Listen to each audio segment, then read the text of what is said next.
শেরপুর সদর উপজেলার দোজাপীরের মুর্শিদপুর দরবার শরীফে বৃহস্পতিবার পীর বিরোধীদের হামলা, লুটপাট, অগ্নিসংযোগের ঘটনায় শুক্রবার দিনভর এলাকায় উত্তেজনা বিরাজ করে। বৃহস্পতিবার রাতে ফেসবুকে পীরের মুরিদদের দরবার অভিমুখে লং মার্চের ঘোষণা এবং পীর বিরোধীদের জমায়েত হওয়ার আহ্বানকে কেন্দ্র করে এমন উত্তেজনাকর পরিস্থিতি সৃষ্টি হয়।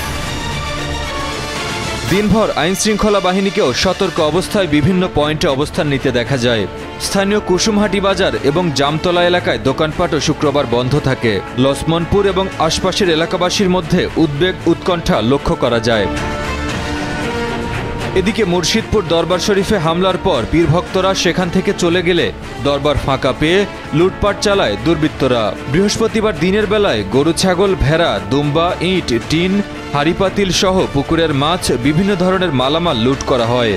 সন্ধ্যার পর থেকে দরবারের শত শত পুরনো গাছ কাটা শুরু হয় এবং ভবনের টিন ও লোহার অ্যাঙ্গেল সহ বিভিন্ন মালামাল শত শত গাড়ি ভর্তি করে নিয়ে যায় দুর্বৃত্তরা। রাতভর এবং শুক্রবার দুপুর পর্যন্ত চলে এমন লুটের তাণ্ডব। এদিকে সকাল 10টার দিকে জামালপুর ব্রহ্মপুত্র সেতু সংলগ্ন এলাকায় পীরভক্তদের একটি মিছিল দরবারের দিকে আসার চেষ্টা করলে আইনশৃঙ্খলা বাহিনীর সদস্যরা তাদের থামান। কিন্তু দুপুর 1টার দিকে বিভিন্ন এলাকা থেকে লাঠিসোঁটা নিয়ে মিছিল করে প্রায় 2000-এর মতো পীরভক্ত দরবারের দখল নেয়। সে সময় দরবারের ভেতর ও বাইরে লুটের কাটা গাছ ও মালামাল বোঝাই করা অবস্থায় অন্তত 13টি যানবাহনে আগুন দিয়ে পুড়িয়ে দেয়। সংবাদ পেয়ে ঘটনাস্থলে হাজির হয়ে পীরভক্তদের থামান আইনশৃঙ্খলা বাহিনী।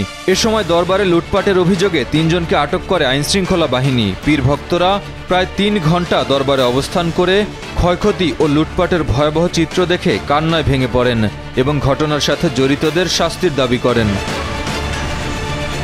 অপরদিকে দরবারের পীরভক্তদের আসার খবর পেয়ে শেরপুর শহরের অষ্টমীতলা এলাকায় পীর বিরোধীরা জড়ো হওয়ার চেষ্টা করে।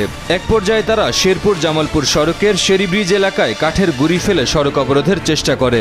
এর ফলে যান চলাচল কিছুটা ব্যাহত হয়। পরে সেনাবাহিনী, বিজিবি ও পুলিশ সেখানে হাজির হয়ে সড়ক অবরোধ তুলে নেয় এবং বিক্ষোভকারীদের সরিয়ে দিলে পরিস্থিতি শান্ত হয়।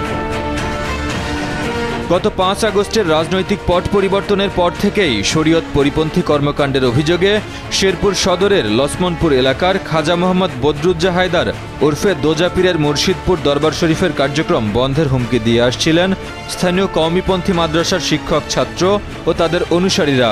এ নিয়ে বেশ কয়েকবার উভয় পক্ষের মধ্যে সংঘর্ষের ঘটনাও ঘটেছে। গত 26 নভেম্বর ভোরে দোজাপীরের দরবারে হামলার ঘটনা ঘটে। এ সময় স্থানীয় তৌহিদি জনতা ও দরবারের মুরিদদের মধ্যে সংঘর্ষে আহত হয় 13 জন। আহতদের মধ্যে 27 নভেম্বর ঢাকা মেডিকেল কলেজ হাসপাতালে চিকিৎসাধীন অবস্থায় দরবার বিরোধী পক্ষের হাফেজউদ্দিন মারা যান। এই মৃত্যুকে কেন্দ্র করে তৌহিদি জনতা 28 নভেম্বর পীরের দরবারে হামলা চালিয়ে গুঁড়িয়ে দেয়। হাকিম বাবুলের তথ্যচিত্রে ডেস্ক রিপোর্ট। মাহিম মুস্তাফিজ, কালের কণ্ঠ।